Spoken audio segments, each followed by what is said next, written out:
In this video, I'm going to give you a walk around tour of the car, show you the exterior, interior, get it out for the road for a test drive. So stay tuned for this video.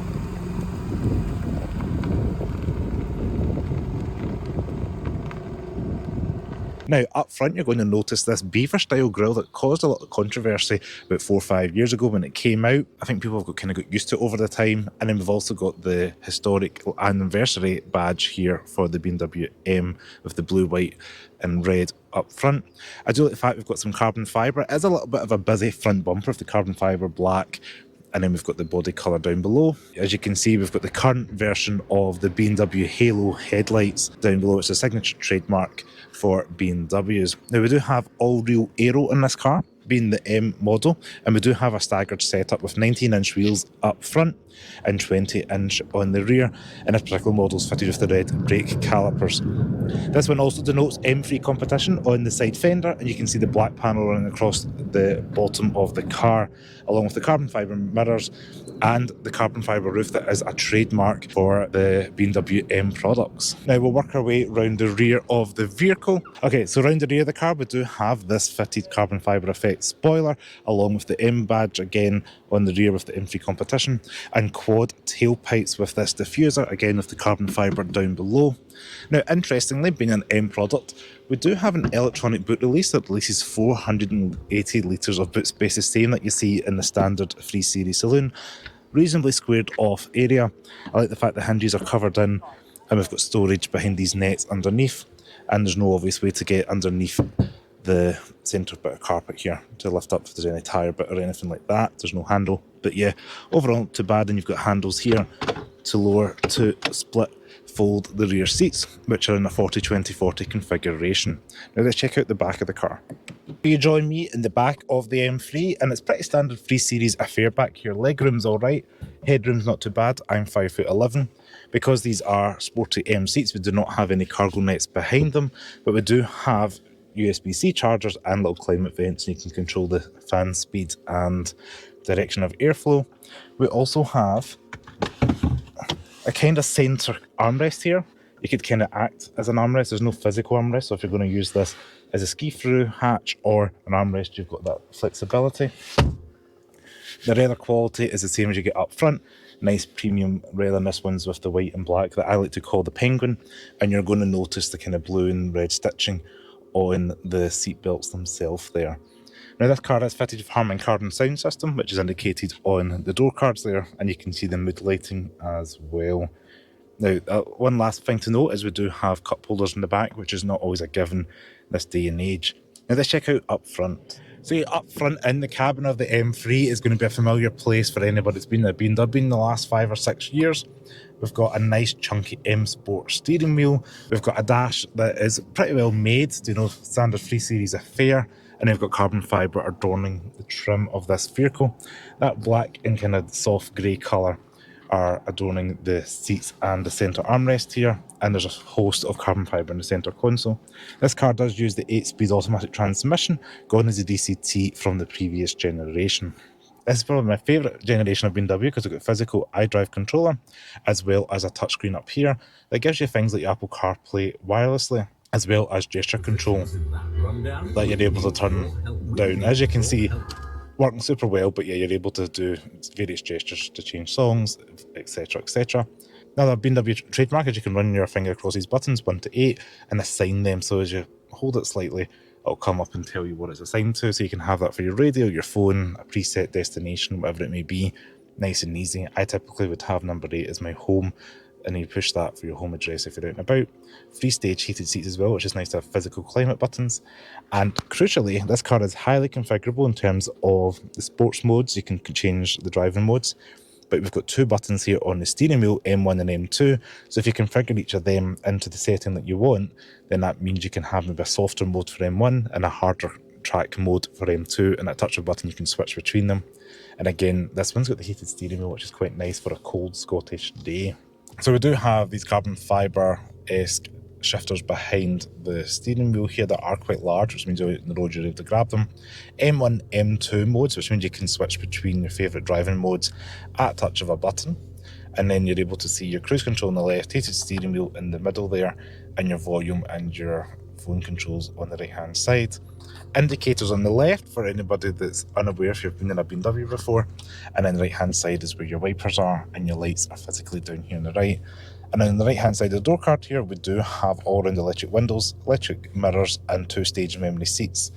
All nice to see and present, and a very clear heads up display, which again you can control and change things through in this centre screen here. I'm not going to go through the full iDrive screen to date, but it's highly configurable and you can change various things such as your modes. As you can see here, we've got a road, track and sports mode. It wouldn't be a Cars of Glasgow video without a glove box reveal, and it is softly damped, lined with fuzzy stuff, and it's not too bad, a squared off size there. So underneath the bonnet here we have a 3-litre twin-turbo inline-6 engine producing 503 horsepower and 650 Nm of torque, getting this rear-wheel drive M3 from 0 to 60 in about 3.9 seconds. Now if you go for the 4-wheel drive variant, the acceleration increases to 3.5 seconds, which is a pretty impressive feat. And all that power goes through an 8-speed ZF automatic transmission. Now let's get this car out on the road. So we're behind the wheel of the M3, foot the brake, start the car up, and that 6-cylinder comes to life. And we are off, passing the Queensferry rail bridge. Now even in comfort mode, this car does have a nice little burble to it coming from behind. Earlier on driving the car you could tell this was the rear-wheel drive version, which I would probably go for the 4-wheel drive here in Scotland just for the added security on our wet roads. And the steering wheel, although it is thick, it's not the thickest BMW steering wheel that I have felt in recent years. Good visibility out front.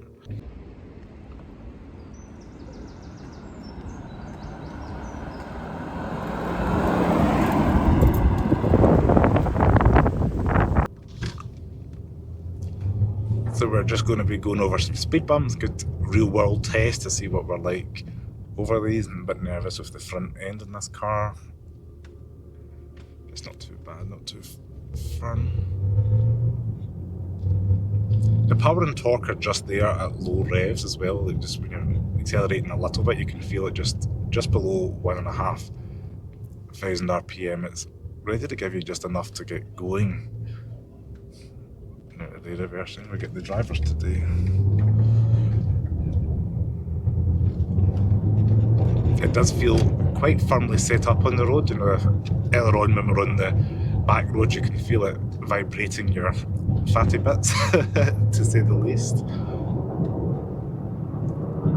But definitely does feel quick, and I would believe the 4-second 0 to 60 time. So this car does have a button down here for a more aggressive exhaust note, which it's not quite as loud or as kind of throaty as I was expecting. I remember the previous generation M4 having quite a raspy exhaust note. This one seems a little bit more muted, especially for an M car. I can see why people might put aftermarket exhausts on this performance vehicle. But yeah, just driving around town, having things in comfort mode, going over speed bumps, it just feels like a slightly more powerful version of a 3 Series. The brakes are quite good in them as well. So definitely something over a 320i, for example, the brakes are a bit sharper, but just the kind of driving dynamics at low speeds gives you that usability of a regular 3 Series, and I guess that's what you're looking for in this kind of car. You've got the practicality of the 4 doors, the relatively large boot. There is a touring estate version if you want to carry your dogs in the back. And I guess if you went for all-wheel drive, I would say it's probably one of the ultimate cars for the UK, with combining power, practicality and the 4-wheel drive capabilities. This one being the saloon, and rear-wheel drive is going to be for the drier days, maybe a weekend toy, something like that. I do like the fact we've got some handy features such as the heated steering wheel, heated seats, the good sound system and wireless CarPlay that makes life a little bit easier to live with. Now this road is challenging me with speed bumps every 20 yards or so. I will say it is taking the speed bumps just like every other regular kind of car. It's not too firm there. I said my main thing is turning circles a little bit larger than I'd expect on this vehicle, but and trying to reverse with this gear selector's not a traditional kind of sense of back and forward. It's kind of left to right. It takes a moment to get used to that. I guess if you're looking for an M3, you're going to be comparing this to something like a Mercedes-Benz C63 or an Audi RS5. And you've got a few options available to you from the German competitors. So yes, that has been the driving impressions of this BMW M3 Competition. Years ago got to drive and experience the M4 Comp, and now today I'm getting to experience the four-door version of the popular BMW model. Now hopefully one day we'll get to take a car like this on the track, but I think this car will perform a little bit better. But yeah, for today, in the cold darkness of Scotland, it is definitely a nice place to be.